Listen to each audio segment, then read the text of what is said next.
Check audio, check, check. Hey, 1, 2. This is an audio check. Stand by, everyone. Yep, looks like it's going.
And we're live, and hopefully you can hear us.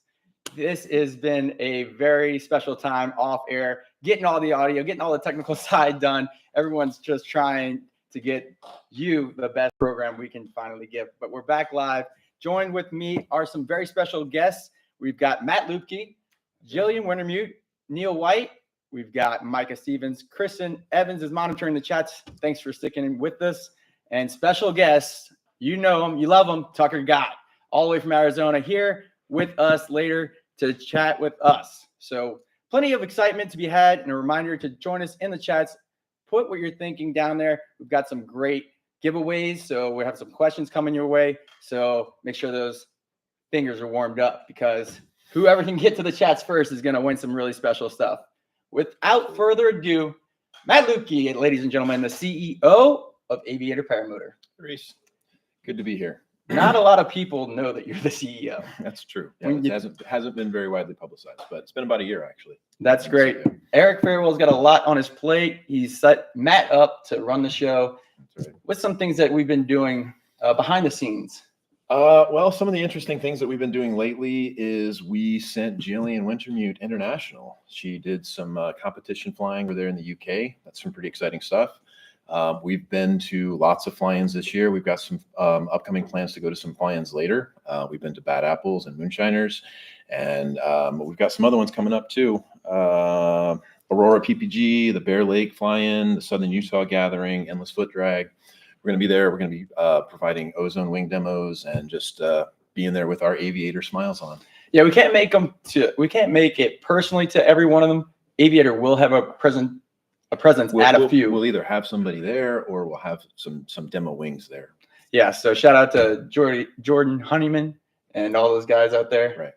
Getting it done, creating these fly-ins so the community can come together and experience this love of flight. And in new areas, which I actually got to fly in the UK, and I'll talk about that later with Jillian. But yeah, it's remarkable to travel with your paramotor and fly in new areas. It is. I flew in Italy last year. That was fantastic. Sweet. So we got tons of fun.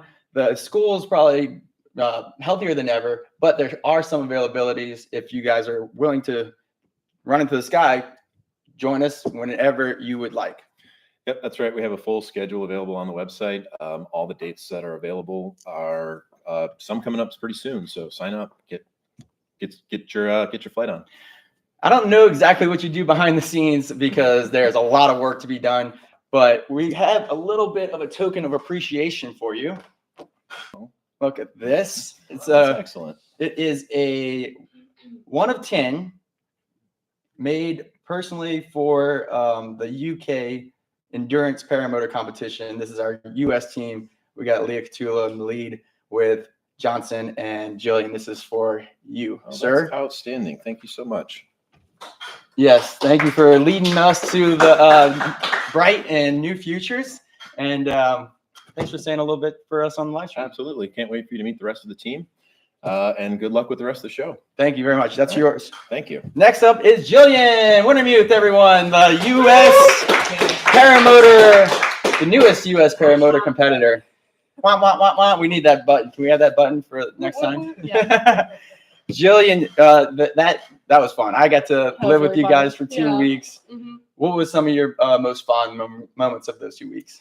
Definitely getting bullied by Reese. No, for sure. Flying in England was incredible. The whole process of traveling internationally with a paramotor was nerve-wracking, but it worked out really well, and I learned a lot through that. And then, of course, just meeting all of these amazing pilots and learning so much from them was definitely a highlight. Yeah, being next to the Australian team was a lot of fun. Yeah, it was. Talk about some of the teams there. Any ones that stand out particularly? Yeah, so I think in total there were like 17 countries that competed, or there may have been 1 or 2 that had issues and couldn't make it. But for sure, the Great Britain team and the French team, I think, were the biggest, along with Qatar and maybe Italy. And I can just say the entire environment was just so welcoming. Everyone was there to share with each other what they knew, their experiences, their knowledge. Everyone just wanted to get along. It was kind of like a big fly-in but you had objectives and you had goals to do while you were there. But everyone just wanted to get along and be friends. For sure. Shout out to Team Great Britain. Yeah. They were awesome. And the community, the paramotor community was really cool. Mhm. Andy Shaw hooked me up with a lot of contacts out there. One of which I actually got to fly with. And then got to go hang out with Parajet. But we also want to talk about the event specifically. Were there some particular challenges that caught you off guard? Well, I think the whole thing really caught me off guard because I never had done any of those specific tasks that we had to do for the competition. Specifically the navigation, because you are flying with a physical map in your face, and trying to pinpoint locations and stay on track with this navigation map. You couldn't use any form of GPS or technology whatsoever. So there were definitely some moments in the air where you're like, I don't know where I am or where I'm going, but, still having fun and, made it out alive. So that's good. But yeah, definitely just trying to figure out the best strategies for planning out the certain tasks. There's so much that goes into it that I think I wasn't really prepared for. I was just there to learn from what other people do and their strategies and what works best from them. And that was really awesome to witness and, to have some setbacks, but to learn how to do things differently the next time. We've got plenty of footage of that. Stay tuned to the Aviator Show. Potentially this Friday, I might be able to get it edited, but there's just so much story to capture, 2 weeks of filming. But hopefully what we take back from the UK can help educate other paramotor pilots from around the US to get involved, right? Yeah. What are, and you mentioned like some challenges to overcome. I've got a video of, and this is kind of funny, you got to build this mat board. This mat board is where you navigate because you don't have a GPS. And Johnson Q was taking off and he didn't realize, but the neoprene strap that he had loosened on one side and tightened on the other, and it flew up and hit him in the face right on the upwind. Yeah. So, you don't know until you get out there and do it, all these little technical challenges that you're going to see out there in the field. Yep. I did a few test flights with my mat board here in Lake Wales, and I got smacked in the face a few times. So we got to get baseball helmets. Everybody's wearing baseball helmets. Team USA is not ready. Not ready. All right. So we want to get more people into competition sports. Is there any skill sets that we need to do, or what's an easy way to do it at home to get introduced to the competition world? Well, you do need a PPG-3 rating just to be allowed to compete in the competition. So definitely just working on those PPG-3 skills first off the bat. And then the actual tasks that are incorporated in this competition are pretty attainable to do at home, such as the slick spot landing and the bowling pin. Those are probably the easiest to practice at home. More of the navigation stuff requires you to actually make maps for yourself and like plan out routes, and that requires a little bit more practice. I'm actually looking forward to making a map of here and trying to figure that whole thing out so that I can practice myself and then give them to other people to practice. Real quick, what's nice about that is you could make a map of Lake Wales and then showcase some of the cool spots that you want people to fly over. So make a waypoint over a certain lake or the water tower, something that you want to showcase, like, hey, I've been here. It's a really cool place to fly. And it's now a task because you got to navigate via a map. Yeah. As well as like marking out areas not to fly as well. So like having no fly zones. Especially here where we know a lot of people get mad when we fly in certain areas, so we try to avoid those areas, and having that on a physical map for pilots to see, oh, I shouldn't fly in this area, is just a good thing to have for this area. Yeah. Nice. Now, give a shout out to some of the competitor pilots that you had out there in the UK competing alongside you in Team USA. So I competed with Leah Catullo and Johnson Q on Team USA. For sure, if there's anyone who wants to learn more about the competition or even join the team, we reach out to Leah Catullo, who would become our team leader. She doesn't really want to compete that much. She wants to more so be there as our team leader, giving us information, helping to guide us. So definitely reach out to her. Yeah, she was an anchor for our team. She really grounded us and made sure that we were on schedule. There's a team meeting every night or every afternoon. Sometimes 2-3 times a day. Yeah. Yeah, they're monitoring the chats. They're educating the other pilots on the team of what is coming up, what's coming up next task, the call times. So there's a lot to take on as a pilot and actually a team leader. Yeah. But shout out to Leah. She's doing so much to bring that to the U.S. We're actually going to try to co-host a fly-in that's a bit of a competitive-based fly-in here in Florida come mid-December. So stay tuned to the chats. We're going to try to bring, man, there's so many different, I think they call them tasks, like Skittles. Yeah. I think Skittles was my favorite. Yeah. So where you lay out a marker every 5 feet and you got to kill your motor at, 150 feet and then swoop down and hit as many of these platforms as you can. And they count. So it's a bit of a spot landing with I was a challenge. really looking forward to doing the chili sticks, which we didn't get to do. That's basically where you land and you like kite around obstacles and then you take off again and before a line. Yeah.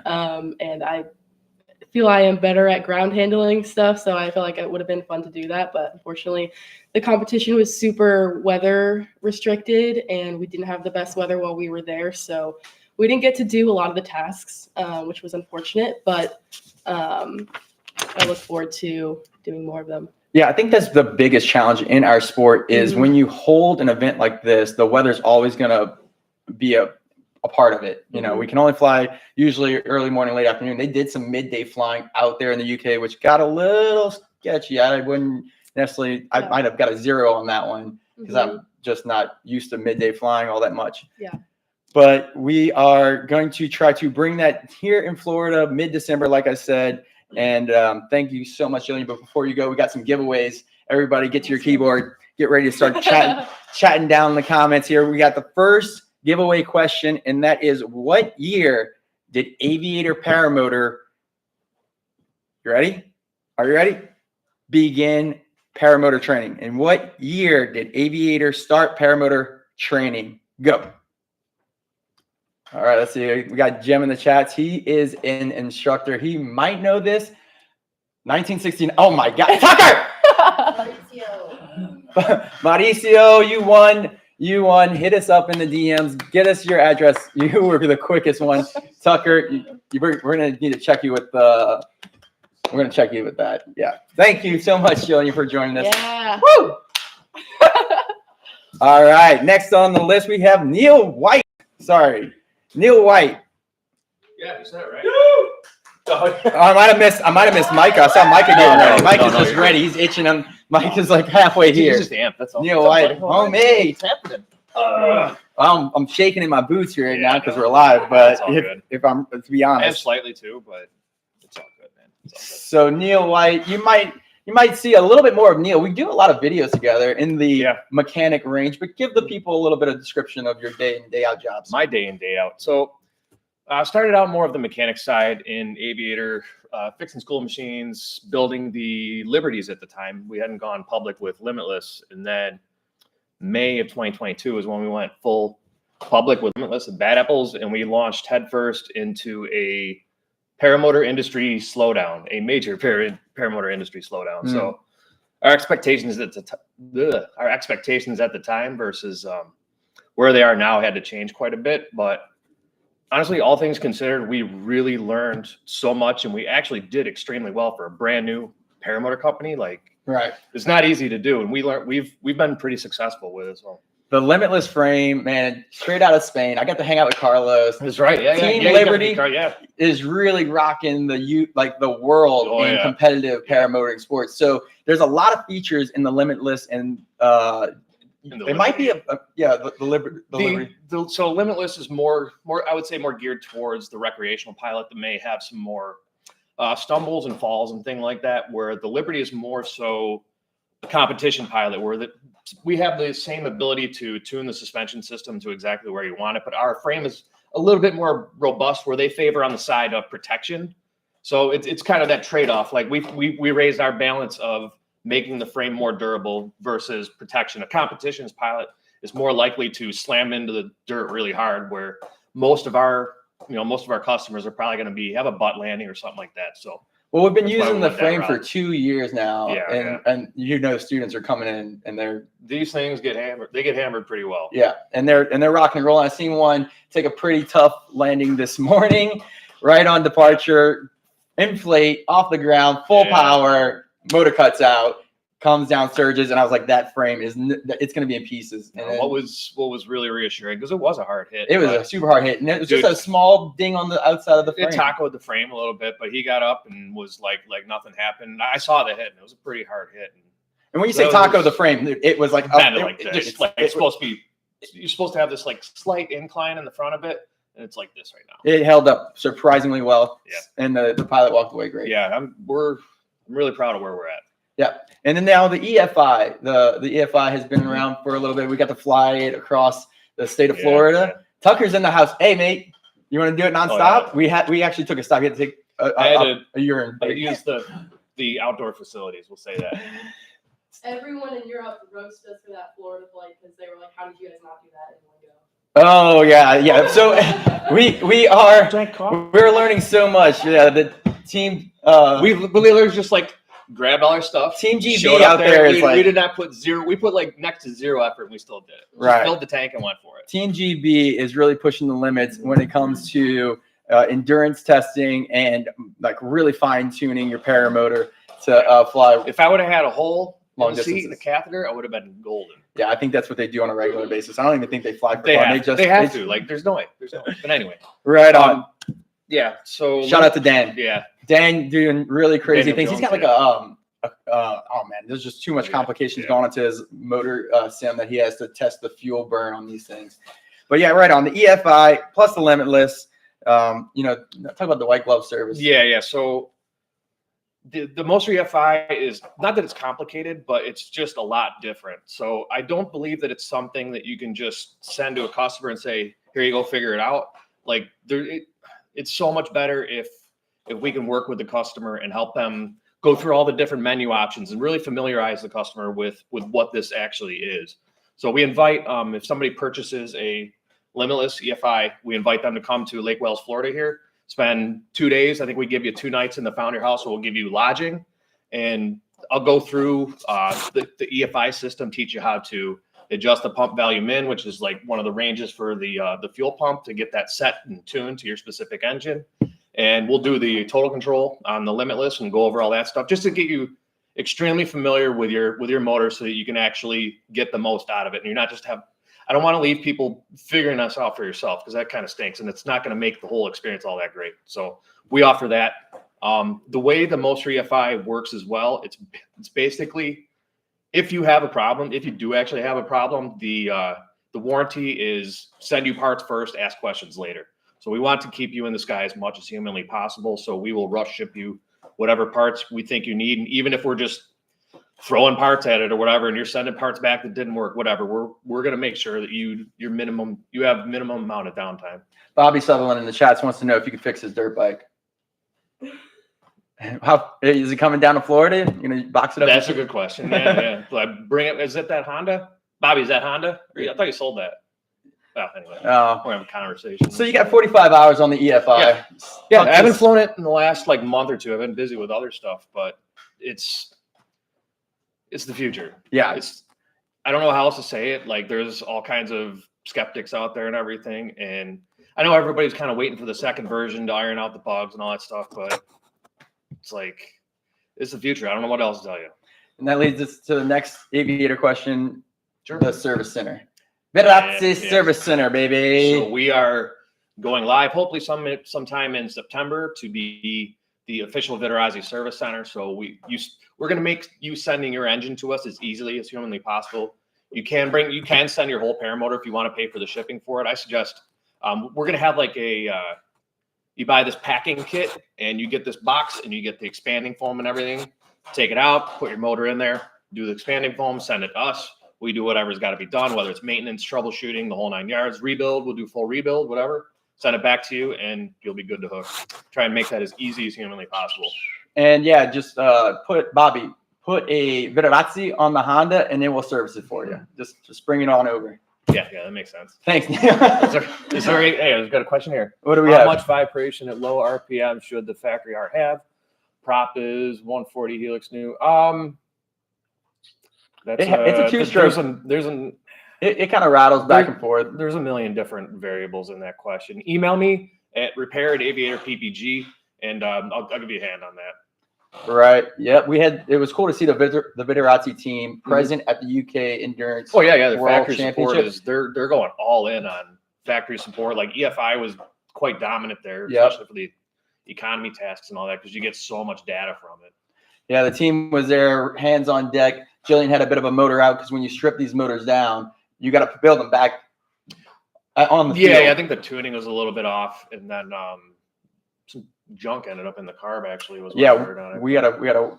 We're working on being more better. We're working on being better at being an international team. So if anybody's interested in joining the U.S. Paramotor team in a competitive world, please start getting your PPG3 You ready. better be serious. And learn these different tasks. Find these tasks and go and set up these little spot landing competitions. Nobody your cares home about your field. barrel rolls, man. You better be serious. You better come hot. Unfortunately, we don't do ballet. They're not going to be judging your pretty barrel rolls. It's stats. We're putting it out there. Their stats. Thank you, Neil, for joining us. Next, we have my boy Michael Stevens back from Colorado with his family. Micah, baby. Hey, buddy. How are you, Reese? Doing good. Got a lot of notes here in front of My me. friends. Hey, it's Micah. Flying family. Yeah, he's back. He's got long hair. It's too long. Give him a little shake. Give him a little shake. Oh, look at that hair, boy. One of our school managers, you know him, you love him. He's talked me into the sky when I got my training in 2020, and I'll be ever thankful for it. Yeah, it's a real privilege to do what I do. I love it.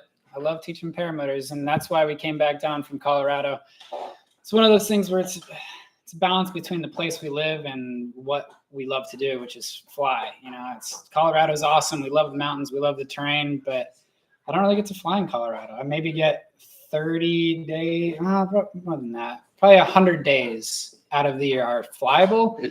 And then maybe 30 of those days are flights that you want to take. Is it weather or is it the lack of oxygen that literally you can't breathe before you take off? It's a little bit of everything. I like how Judson puts it. He's like, you know, in thin air, the altitude's working against the motor, your lungs, and the glider. It's like all these factors are not helping you. But as far as the actual flying days you get, it's mostly the wind. So a solid flying day is where it's not really gusting any more than 10 miles an hour. Mm-hmm. And you just get that so rarely. And in Buena Vista specifically, anyway. Switching back to the school zone, you're the manager here, and we have a new set of class here. Yeah. They're doing extremely well. They are.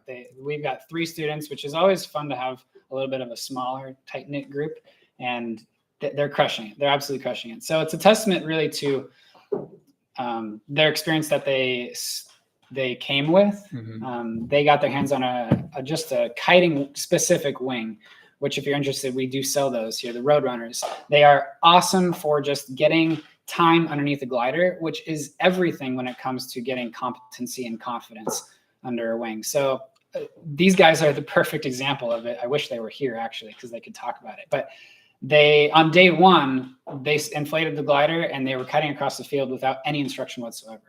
Pretty rare to see that, because ultimately you need to be pretty focused on how you are teaching yourself, because you basically are teaching yourself if you're doing that strategy. But they were able to they had a father that has been flying now for a few months. And so he was able to sort of set them up and coach them a little bit so that when they got here, we were able to just get the flights going right away. So on day 3, they were flying. Yeah, we've got like 46, 40 flights up on the board, and it's day 3. It's bizarre. Brent and I were working in Wyoming, and they took their pictures with their challenge coins that they already received their first flights. And we're like, you didn't even know that the class even started. You're already 2 days into it. It's kind of silly. Awesome. Can you share some tips for soon-to-be pilots? For soon-to-be pilots, I would say be very cautious or be very, very picky choosing a school. Obviously, we take immense pride in our curriculum and the way that we teach and the way that we structure procedure. You should not go to a school if they're not able to have a fun conversation with you, first of all, and talk you through exactly the way that they scaffolded their curriculum. Because we are extremely organized here, and we take you step by step, crawl, walk, run sort of process to getting in the sky. And the other piece of this too is you should be able to call a school, go visit them, in my opinion, and be able to observe a little bit. Because a lot of schools, I think, well, I definitely don't want to talk bad about any schools, but for the most part, I think a lot of schools are missing that close monitoring care and love for the student. And that's what Aviator is all about. So I absolutely love, and I can't speak for all the schools out there, but the way that we do things so meticulously with our setup, like leg, waist, chest, chin, every time we get in, or your pre-flight, you just want to take the same steps over and over again to train your mind. So when you get into a situation and you feel like something's off, it's maybe because you didn't do the checklist right, and you reset and you find something different because you just know, you just go through the processes over and over and over again. Exactly. Yeah, you don't know what you don't know until you have gone through the procedures that you've been taught. Mm-hmm. So you got 1 minute to talk to a brand new pilot. What do you tell them? Can I make it any pilot? Any pilot. Yeah, sure. Okay. All right. If I have a moment to talk to any pilot, I would tell them this sport is as safe as you make it, and to really respect your minimums and your margins, both physical and mental. So whether that's giving yourself more space for launch or being willing to go around on a landing approach, allow yourself to give yourself grace and embrace the suck in all of that process, but also pay attention to your gut instinct, because science is coming out more and more with how much intelligence our gut actually has. And it does tell you things. So I highly encourage pilots to listen closely to their gut instinct. Right. And the last thing I would say is, if you're going out to the field, make sure you're having fun and you're not trying to prove anything to anybody else. And that's advice that I give to myself frequently. Word of wisdom for not only a new pilot, but all pilots, right? Yeah, exactly. So new wing from Ozone just hit the market, the Moxie Power. How's that been for training, and maybe some features of why it makes it such a great student wing? Yeah, it's like if the Mojo is an A-rated glider, the Moxie is the A+++ wing. It's like ridiculously passively safe. I've gone up there, I've pulled full frontal, both on the A's, and it just comes right back out and wants to fly. It just wants to rescue you in every possible situation. That's having flown at Fiverr only a handful of times, but I've really pushed it to its limits personally. And then as far as new pilots actually getting under the glider, I've really seen them able to inflate pretty much flawlessly. It really does come up a little bit easier than the Mojo Power 2, but it is that first glider that if a student is pretty timid, it's gonna give a lot of leeway to maybe slightly flawed technique. So big fan of the Mojo, just to be able to get confidence to that pilot.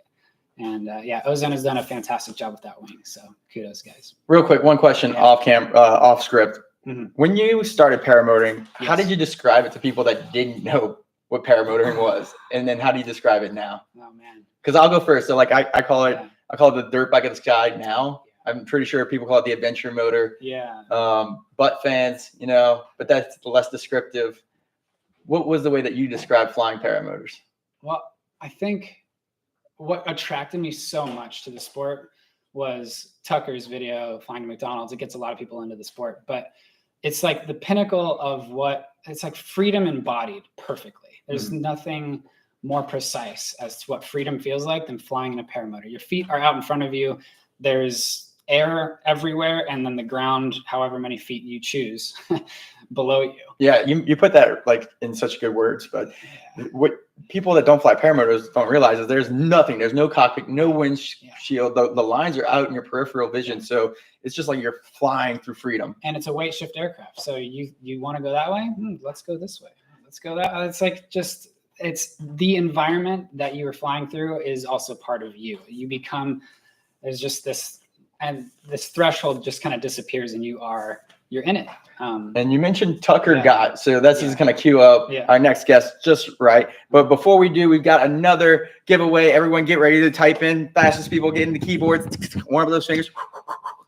All right, here we go. Next, for a Ozone t-shirt, how many followers does Tucker Gott have? Go. Right now. Figure it out. Get on those YouTubes. Let's see. How many followers? Oh, Evan Dang. wins. He probably had that queued up in a next tab. Micah, thank you so much. Evan, you're winning a hat, a shirt, Bye, guys. t-shirt, Ozone t-shirt coming your way, Evan. Great job on that, man. That was quick. All right, next up, Tucker who? Tucker Gott. Look at him. He's been working out all the way from Arizona, mate. How's Arizona been? It's hot right now, but it's great in general. It's just summertime, super hot. Overall, good flying weather. What brought you out that way? I'd done like the van life thing, the toy hauler thing enough, like all over the country to know that Phoenix was a spot that I really liked. So it was always in the back of my mind. And then it was just finally time to leave New Jersey and do something different. Now you heard about Jillian doing some competitive flying. Any thoughts on potentially joining Team USA? For me personally, like I've never been interested in competition. Like I've never wanted to be the best pilot or anything. For me, it's just about fun. So like I was saying, even with the Icarus race, they had 2 different categories, race and adventure. And I approached it like I wasn't racing anyone. I wasn't competing. I just wanted to make it to the finish line. But I only chose the race division because if I happen to win, then I get the trophy. Oh, nice. And in hindsight, that's what happened. So I'm happy I did that. But I wasn't looking to compete at all. So I've never really been interested in like competition stuff. I just do it for fun. Well, there's other ways that you can join Team USA. We're always looking for a sponsorship. You're a huge influencer. You're a huge influencer. You manage Risky Biscuits. And how do you balance between like work-life balance? And it's all a bit of the same there. I'll preface it with I'm like super blessed that this is what I can do for a living. Like I can't complain. It's like the coolest thing ever, but it does on some degree, like paramotoring's the passion. That's what I love to do, but doing it for a living, it does get hard to separate them. And sometimes I have to remind myself to just go out and fly for fun, don't film.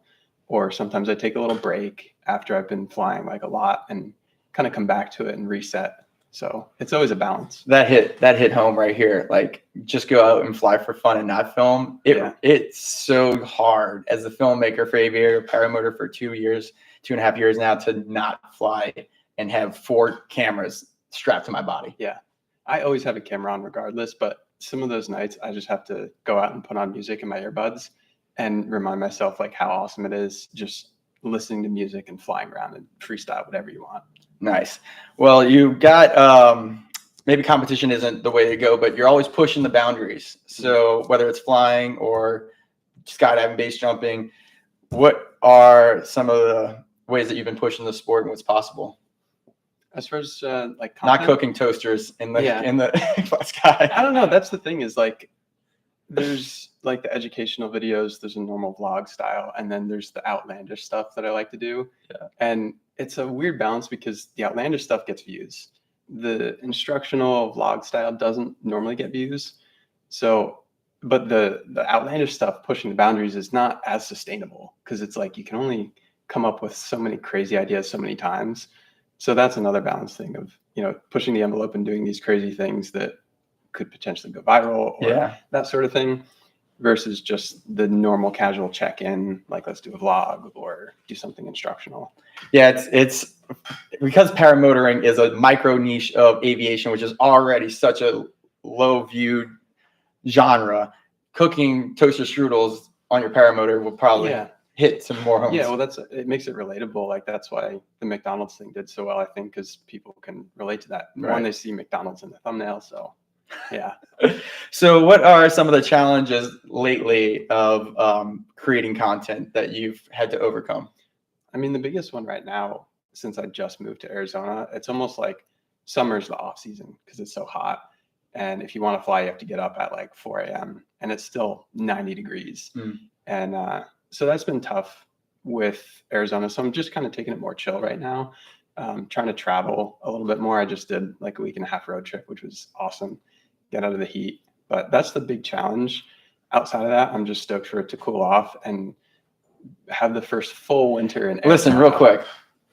You're in Florida from Arizona just to get a break from the heat. That's not good, everyone. That is not good. It's so crazy. Like even riding the motorcycle, you come to a traffic light and it feels cooler because you're going through 110 degrees.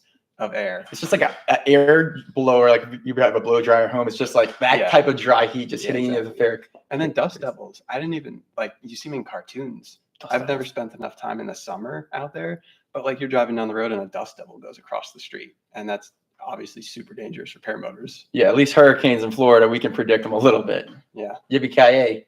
All right, a couple more questions. As someone who continuously pushes the limits in paramotoring, what's next for you? We kind of get a little bit of glimpse of your base jumping rig. You got a little busy this morning in the skies. Oh yeah. Yeah. Fun time.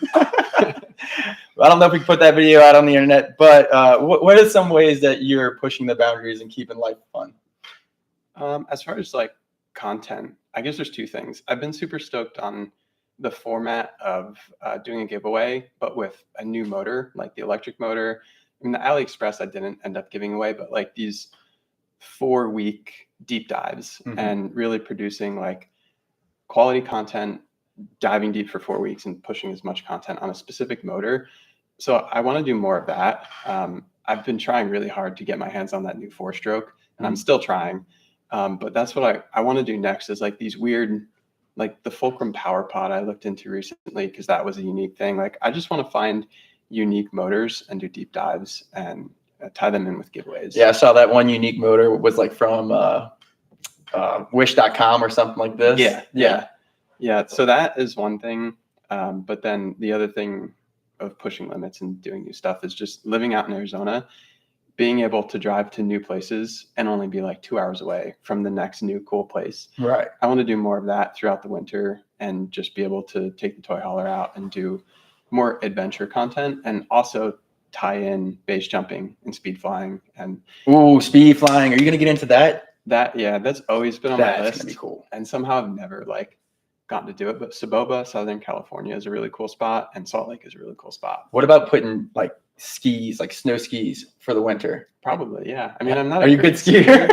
I've skied on the East Coast, so I'm like kind of mid. Yeah. I feel like, speed flying has always been one of those things that like I really want to do and get on those tiny wings and barrel roll down mountains. Ooh, that sounds dangerous because altitude's your friend theoretically in this, and then they don't like the altitude part of it. Yeah, but that's what makes it cool. Yeah, it definitely makes it cool. And especially you get that GoPro or the 360 shot of that, and like they're like below the trees dipping through the ravine. Yeah. I want to do that. So media wise, what is your setup right now and your paramotor of how you normally set up your vlogs? Like camera stuff. I just made a new helmet, and I just made it super simple with just my special Cena mic, the rounded tip one. No Cena, just the mic wired in because I want it to be reliable for YouTube content. GoPro 12 on that. And then I have the stick cam and the chase cam, and that's been the reliable setup for me. Yeah. If it's a really cool flight, I'll pull out a 360 cam, but like the processing for that is such a pain. Right. That it has to be a cool environment to make it worth it. Yeah, fair enough. I mean, you're putting out so much media that the file sizes just get astronomical, and then the downtime that it takes for the process. Yeah. It's just too much. Yeah, I would say as a filmmaker for the past 2.5 years, the hardest part of filming paramotors is, and this is how you got to capture the story, collecting the audio has been the biggest challenge. And the progression of that hasn't really got much better. No one's found a clear solution just yet. The Cena does a pretty good job a couple different ways. And I'm actually in talks with their marketing department to try a couple of their different products they might send us from their more industrial side. Hopefully more on that later. But we're always pushing the boundaries with capturing good audio in flight. If you're in the chats or if you're watching this video, please let us know if you found a solution. I know the motorcycle world did a great job to find a way to get a lot of motor cut, which is one of our biggest problems. Yeah. For clear audio. Yeah, I think it's kind of a balance though, because like I think there are noise reduction setups you can do, but then it almost sounds a little artificial. So I like something that keeps a little motor noise, but sounds natural. Right. So sometimes it sounds like you're calling from a phone line. Yeah, exactly. And that's not good. Bluetooth reduction or whatever. Right on, man. Anything before you go that I didn't ask you? I think, you know, one of the times, the very first time we ever interviewed, we had August Farewell interview, and I said, "Hey, you run the interview. Yeah. I'll just be the camera guy." Yeah. I'm pretty sure he said, "What's your favorite donut?" Something like that. So, what's your favorite donut? Boston cream. Boston cream. You heard it from here. Tucker Gott, everybody, all the way from Arizona. Always fun, man. Have a good one. We are getting down to the end of our program. Just going to do another giveaway, everybody. So just get ready. Warm up those fingertips. Here we go. Ozone hoodie. This is a big one. It costs a lot, especially probably more to ship it. Here we go. What is the newest Ozone Paramotor wing model? Newest Ozone Paramotor wing model from Ozone. We're monitoring the chats. Viper 6, wrong. Next, Moxie. Close, but not the official name of it. Moxie. Oh, Moxie. That's not the official name. It's close. Come on, guys. It's got some acronyms behind there and everything. Oh my gosh, she's winning everything. Oh, sorry for yelling in the mic. I'm sorry for overmodulating it. Moxie, Power, Whitney Horkey, just right behind Evan. He's going to be here next week. We don't even have to ship it. Congratulations, Evan. Oh, man, we're going to go out on the boat. You're going to be coming summertime, baby. Let's get the boat out and start water skiing. That was a lot of fun. Let me just make sure that on my notes that we are done here. Live stream. Yep. Well, we got one more giveaway. There's chances for everybody that just missed out putting PWR at the end of that. For a Hunter strobe, everyone, get ready. One with those fingertips. How far must a strobe be visible and in what airspace? This is a two-part question. Two-part question. How far must a strobe be visible and in what airspace? We have 300 feet. We have 2 nautical miles, but not in airspace. We have 3 miles in Class G. Can I get a check on that? Oh, come on. 3 section miles. Class E. Kelly. Whoa, look at that. There we go, mate. Winning winner chicken dinner. Looking good, everyone. I'm going to wrap this up by saying thank you so much for joining us. We had an absolute blast hanging out with every one of you. We have another live stream coming up September 18th, 2024. Mark it on your calendar. Thanks for everyone in the chats commenting. It made it a lot of fun. Thank you to all the people behind the camera. Brennan Thompson there, pressing all the buttons, getting all this set up. We got good audio. Check, check, check. Yep. We're going to bring it back next month with all the fun that we've had. I'm Reese Dockin. Thanks for watching. Make sure you like, comment, and subscribe. We'll see you on the next one.